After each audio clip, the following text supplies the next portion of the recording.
Hey guys, it's me, Holly Madison. Welcome back to my channel. I'm continuing my reaction series to Girls Next Door. We are on the last episode of season 3, and this is Guess Who's Coming to Luncheon. I don't remember much about this one. I think it's Sarah Underwood's Playmate of the Year luncheon. I think my family comes, and this is one where Barbie comes, but I don't remember like what happened really, so we shall see.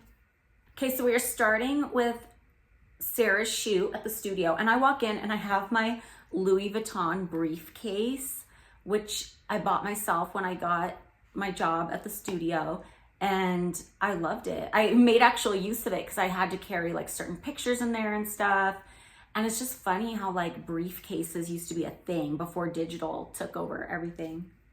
So it shows me sitting behind Marilyn Grabowski and watching her direct Sarah's Playmate of the Year shoot. And just so you know, the Playmate of the Year shoot used to always happen in January. So this footage is like from January 2007, and the main footage from this episode will be from May 2007. So this is like a bit of a flashback.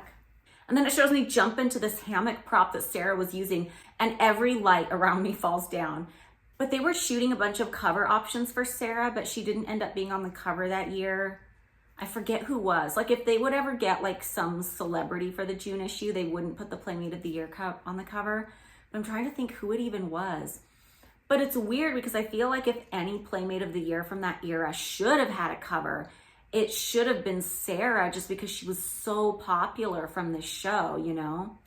She did do a college girl cover like before she was a Playmate, but it was crazy how Playmate of the Year didn't always get the cover in the 2000s. Like I remember there was a Playmate of the Year who didn't get a cover her year. So she went and tried out for like WWE, because at the time, like every year Playboy would do like a pictorial of a female wrestler from WWE, because the WWE fan base is so huge that that issue would always sell out. So it's like if she couldn't get the cover of Playmate of the Year, she wanted to go through like the wrestling route. Like I think that was her motivation to try to do that. So yeah. There's also like Star Wars footage in here because Kendra talks about Sarah being a big star and she's gonna explode, and then it shows like the Death Star obliterating a planet. You guys, the whole Barbie thing is so weird. And in the commentary, I used to always make fun of Kevin, the producer, and say he had a crush on Barbie because he kept inviting her back so many times. And I really think he did, because he was a kid in the 60s when Barbie was like at her most high profile. And that's usually like the age when you're starting to have a crush on like celebrities and people you see in the media. So like that's my theory, is he was legit his childhood crush, and that he kept asking her back. And in the commentary I always called her Barbie Burns. But I liked Barbie, and I always thought she did a really good job on the show. Like she always came on and understood the assignment and didn't care what people thought, like always played the part.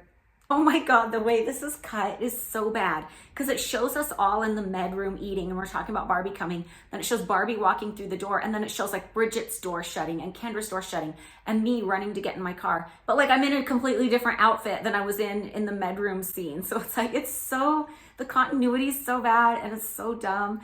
And it just kills me how like sometimes people think reality TV is real. I'm like, not a lot of stuff on here is real. Like it's all edited. So Norma, one of the secretaries, is showing Barbie around the house and showing her, this is bedroom 5. But like Barbie used to live there. Like how does she knows the rooms. Like she has to remember the rooms. And they're acting like she's never seen these rooms before. What? Barbie is so cute. She's like, when I was here, Hef threw me a bone and let me decorate the entire guest house.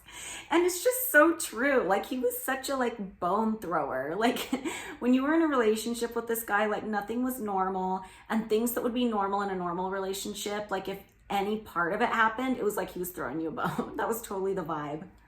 And they're showing pictures of the guest house when Barbie redecorated it. And this was in the 70s. And in the 70s, there was this certain brand of like country music chic, like think Dolly Parton, like I don't even know what they're called, but there were like these old country music shows in the 70s. It was very popular, like Kenny Rogers, like stuff like that. And Barbie was very into country music. She was a country singer, and she did the guest house to be like a cottage with like a living room, a kitchen, I think maybe 2 bedrooms. And it was very country, and it was all like reclaimed wood and like antiques and stuff like that, like very frontierland. And then it got like torn apart and changed, and it looked like a weird mishmash, because what they did was they like took out the kitchen and stuff and put 2 more bedrooms in. So now total of 4 bedrooms and just the tiniest of living rooms. So there was really no like common area gathering space, but it looked like a weird mishmash, because part of it was just generic like white walls, but then you would still have like some of the beams were like reclaimed wood and like some random antiques sitting out there. So it didn't really make any sense. So I went through and like didn't really redecorate it because I didn't like have a budget or anything, but just like painted some stuff, like painted everything pink and just so it kind of like looked a little more cohesive.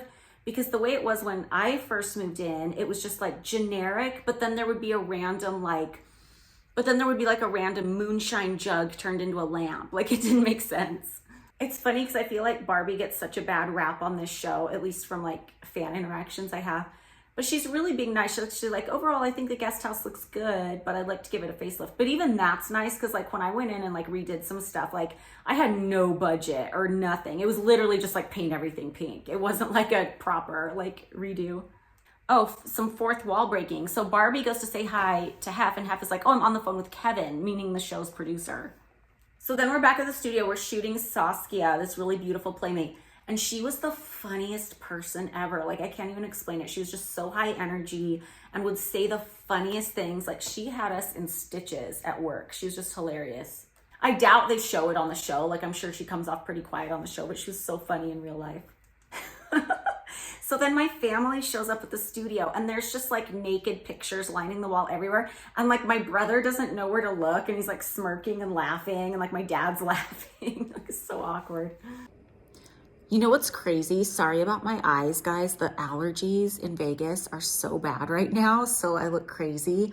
But yeah, the crazy thing about this is the very end of season 3, and this is the first time you even hear that I have a family, let alone see them. And I was thinking about this the other day because, of course, I've said before, like in these reaction videos and in my book and stuff, that I'm not in the show as much in the beginning, and that was partially because I was really shy about it. I didn't want to participate as much, you know, I was afraid of putting myself out there. But also it's because of other things, like Bridget and Kendra both got hometown visit episodes, and I didn't because I was from further away. And they both got birthday episodes. Kendra even got 2 birthday episodes before I even got one, because they happened to be filming during the time that their birthdays were. They were never filming around Christmas when my birthday was.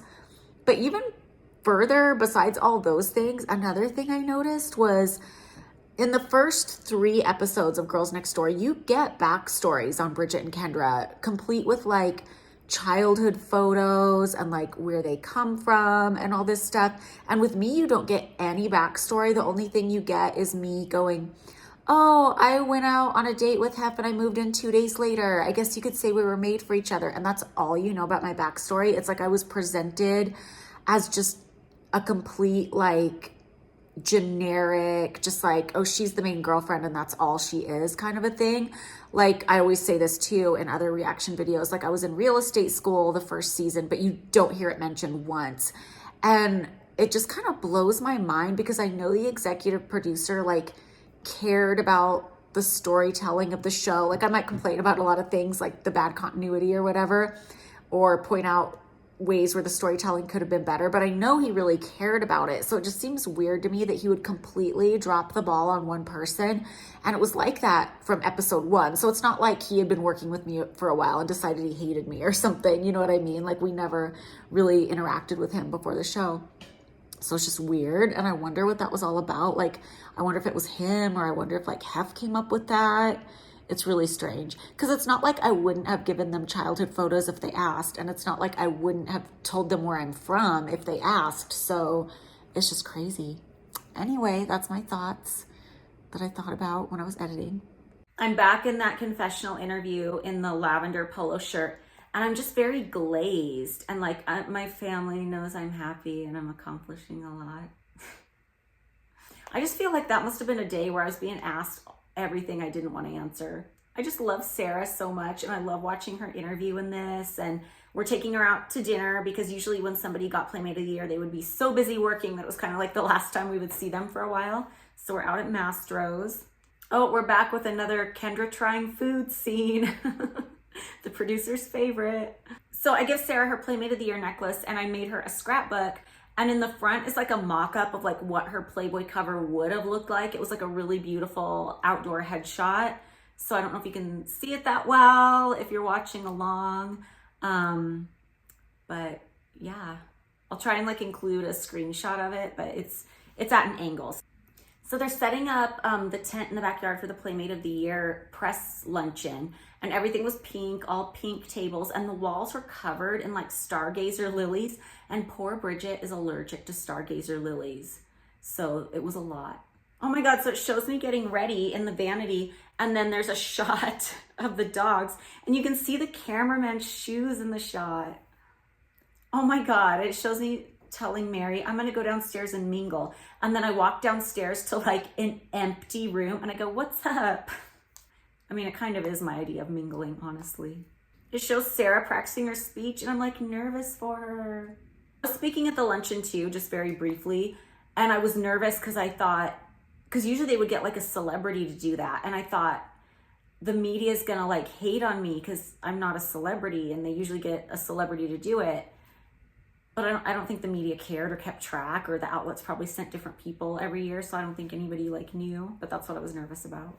So Bridget gives Sarah the gift we all chipped in on, which was like one of those certificates where you like name a star after somebody, and the wrapping paper matches Sarah's dress perfectly.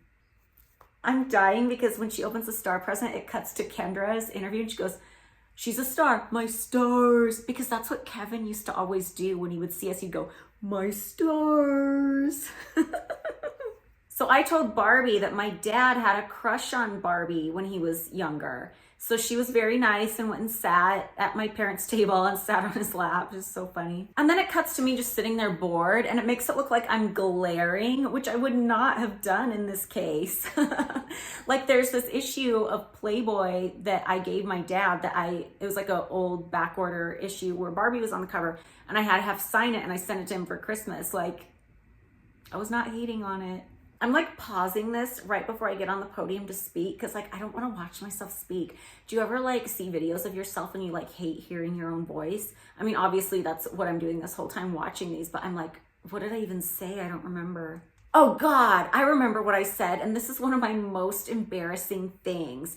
Because people always say like, oh, I know what your most embarrassing thing must be. It must be like the chocolate vagina episode. No, I don't even care. I'm not embarrassed by stuff like that. I'm embarrassed when I say stuff that I look back later and I'm like, was that even correct? Like I say in the speech, I go, further expound. And I think further expound is redundant. Let me know what you think in the comments. Oh my God. So they cut it so it said here, the further isn't in it in this cut. It says here to expound the virtues. But I swear I said further expound when I went up there. And it's redundant. Well, damn, at least they did me one favor in this whole series. Oh my God, watching Sarah's speech like makes me teary-eyed.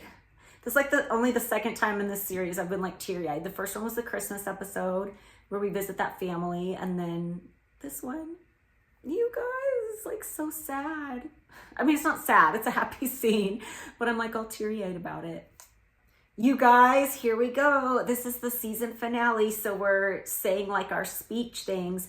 They're starting with Bridget. She's like, you guys know I've wanted to be a playmate for so long. Let's see what she says. Let's see. What line did they give her to wrap up this season? Even though we already did like a pre-season wrap up in the super bad episode, which was random. Okay, so Bridget says, you know how long I've wanted to be a playmate, but I've already been in the magazine twice, and if it stops there, I'm okay with that. And I get so teary-eyed because I know how special it must feel to be Playmate of the Year. Oh, Barbie gets a season ender line. She's like, I'll always love Hef. The girls make him happy as long as they make each other happy. Okay, so Kendra's line is dumb. She's like, I can totally see why Barbie and Hef got along. I want her to come back. Barbie, come back. Haha, that'd be funny. And I feel like she's just playing into this fake thing that like Barbie and I are supposed to hate each other, which we did not. And I feel like she's being bratty, so not a fan.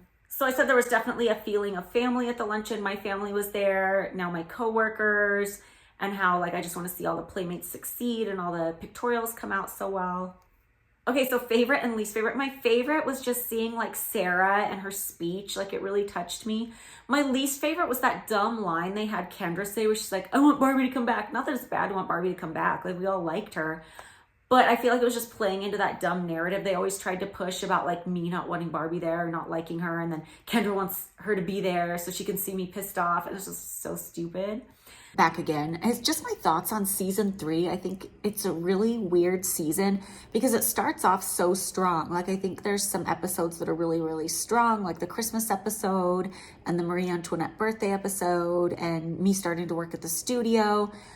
But then like the second half of season 3 isn't as strong. They're using a lot of footage from like a year previous, and they have that one sponsored episode that seems like it's a season finale, but it's not a season finale.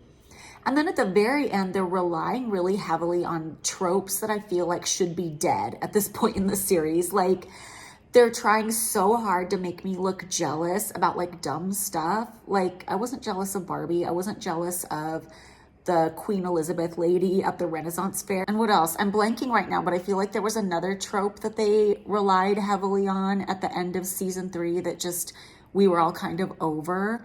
So I don't know what happened at the end of season 3, if like E ordered a couple extra episodes last minute or what it was, but it's weird. It's like things kind of like fell apart a little bit at the end of season 3. I don't know. I don't know what happened. So next time we have the premiere episode of season 4, which I don't even remember what that is. So I will see you guys then. Bye.